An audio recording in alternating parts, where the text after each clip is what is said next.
All right. I love the live. Hi. Good afternoon, everyone. Welcome here to the Tuesday Live. I am your holistic nutrition practitioner. My name is Lucas Simmons. And we do this every Tuesday where we jump into a topic that has to do with the main focus for the month. So here on Good Food and You, we've been talking about histamines for the month of September. And talking about histamines is one of my favorite things because it is one of the main topics that I cover in my work with clients. It is one of the top things that I see when I have people that we're chatting with. Histamines is one of those really complicated issues that can feel really overwhelming if you're new to it. Lucky you, I could be your ally. Yeah, I could be your cheerleader. When I talk to my clients, my primary work is in reducing inflammation. It is very important when starting to help someone reduce inflammation to figure out if they have a histamine issue or not first and foremost, and then that decides how you go through the anti-inflammatory work. And that's the thing, anytime there's a histamine issue, there's going to be inflammation at the root of it. So let's get started. My name is Luca. I am your holistic nutrition practitioner. Any advice that we're sharing today is not going to give any guarantees of anything. I really encourage you to check in with your medical team before you start adding in things like the cups of tea we're going to be talking about. We're not offering any promises with it. All we're talking about is how to brew a cup of tea if you have a histamine issue. So if you are not sure whether or not you have a histamine issue, then I encourage you to check in with your medical team. That can mean a functional medicine doctor, your medical doctor, or a naturopathic doctor. They are best equipped to try to figure it out for you so that you can know what kind of steps you need to put in place. Okay, disclaimers done. Check mark! Okay, let's get into it. We're going to talk about 3 types of flavors or teas that you can reach for in order to support reducing possible histamine-mediated troubles. Now, the thing to know when there's a histamine issue is that it can be one of many different things for different people.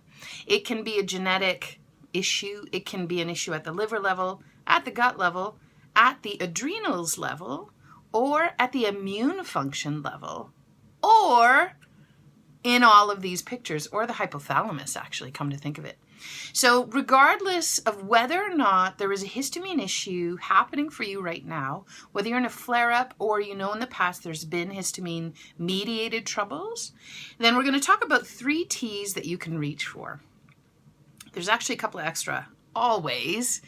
Have you met me yet? So we're going to talk about 3 ways to make, or 3 different types of tea. I'll tell you the easiest way to make tea: boil water. If you can, get loose leaf herb. Loose leaf herb will have more medicine in it because it tends to be fresher than the bags of tea that you've got. So the really easiest way is to put about 2 teaspoons per mugful. Pour boiling water over top, let it sit for 5 to 10 minutes, strain it through a strainer, and then there's your cup of tea. You don't need special equipment other than a strainer. That's it. And this is the easiest way to make a cup of tea. So we've got 3 on tap today. The first one is chamomile. Now, chamomile is a really lovely herb to make into a cup of tea because it contains quercetin. I talked about quercetin earlier this week in a post on Monday when I was name checking apples. Quercetin is part of the medicine that they put in. It's one of the compounds in the antihistamine medicine. Quercetin itself is really wonderful at helping it's an antihistamine to start with, so it helps quiet a histamine response in the making. Chamomile happens to be an anti-inflammatory. The quercetin compound that's in chamomile is also anti-inflammatory, but there's a lot of other really brilliant nutrients in the humble little chamomile that can help reduce inflammation. And when histamines are an issue, 90% of the time 99.99% of the time maybe, there's going to be inflammation at the root of it. So chamomile is just a lovely, lovely, helpful herb that is wonderful ally when there are histamine issues. So chamomile is really great. The only thing is if you are on any types of blood thinners, chamomile can have an impact. So again, double check with your medical team, your pharmacist, to see if this is something you could add to your regimen if you have histamine issues. Hello, Shayla. Nice to see you. Okay, the other piece of why I love chamomile, earlier on I was mentioning how when there's an issue with histamines, it can be because of the gut. there could be issues at the gut. Chamomile happens to be very soothing and calming to the gut lining. So while it also offers antihistamine properties in the moment of having a cup of tea, it also helps address what could be one of the root contributors to possible histamine issues. Oh, that's lovely. Okay, so chamomile for the win. I have a cup just about every day. I use chamomile. I'm growing it this year for the first time. If you're in southern Alberta, chamomile grows so well.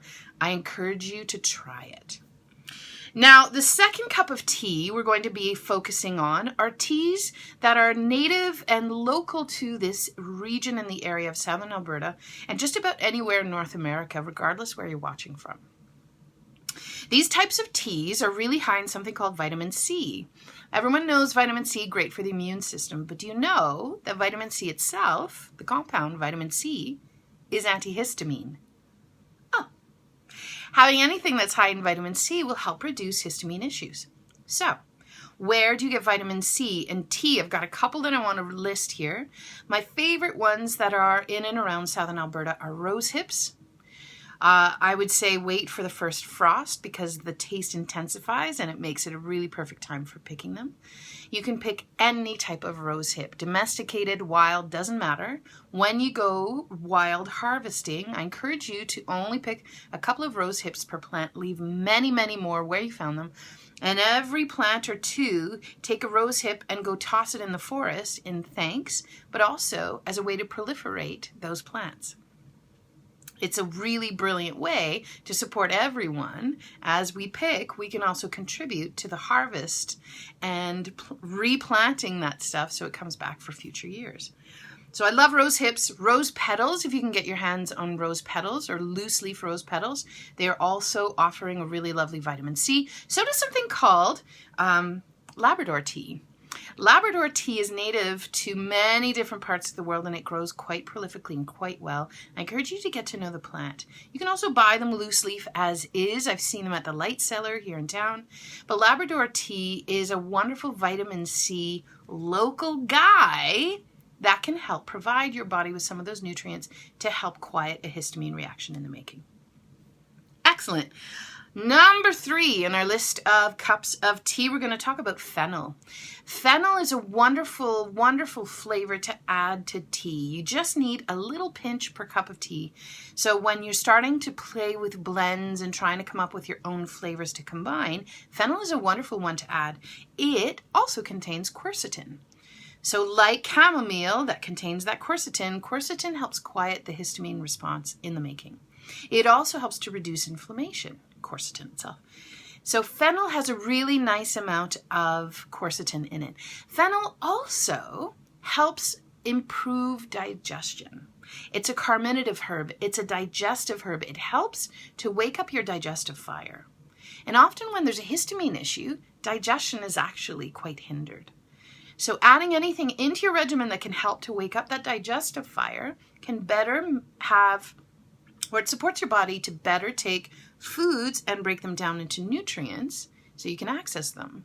Sometimes what's contributing to histamine issues is because the immune system is overdrawn or it's having to work extra because you can't quite take those foods down into nutrients. You're sort of ending up here.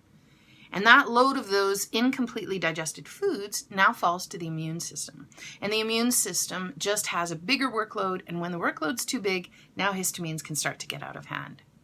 So by adding something that can support your digestive fire like fennel, then now you're starting to improve possible root causes behind the histamine issue. Not only that, fennel, again, has quercetin to help bust up a histamine reaction. So how's that? We've got 3 herbs we just covered, actually more than 3, like 4 or 5. Chamomile, vitamin C tea, which would be rose hips, Labrador tea, rose petals, we'll have some as well.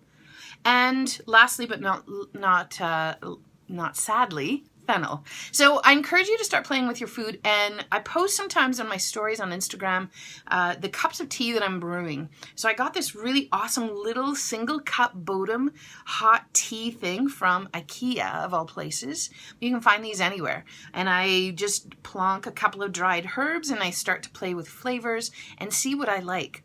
Knowing that chamomile rose hips, rose petals, Labrador tea, and fennel would all be a wonderful ally in helping reduce histamine-mediated stuff, then I encourage you to start building blends yourself. Make it on the spot and see how it tastes. And maybe next time you want a bit of mint to wake up the flavor. Or maybe you want to add in a bit of cardamom because that warming flavor is not quite enough and it rounds everything out with a spicy note. Play with your food, guys. A cup of tea is much like food. I am not an herbalist. I want to be very clear. But these herbs have these wonderful allies, plant allies, to help us move through histamine-mediated troubles and inflammatory stuff as well. So I encourage you to get to know some of these herbs. Connect with an herbalist in town if you wish, or check out there's so many brilliant herbalists. Full Bloom Herbals is one of my favorites here in town in Alberta and Calgary. Connect with Melanie there. In the meantime, I wanted to also let you know that for the rest of the month, I've got 50% off on my Vitality Histamines class.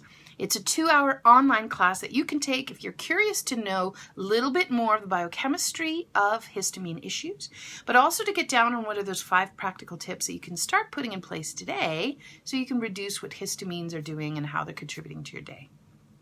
It's not histamines that are the problem, friends. Spoiler alert.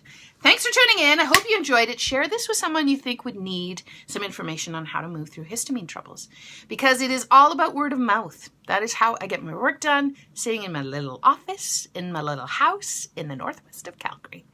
I wish you a wonderful week, and we'll see you next week here on the next Tuesday Live. Salut et à bientôt.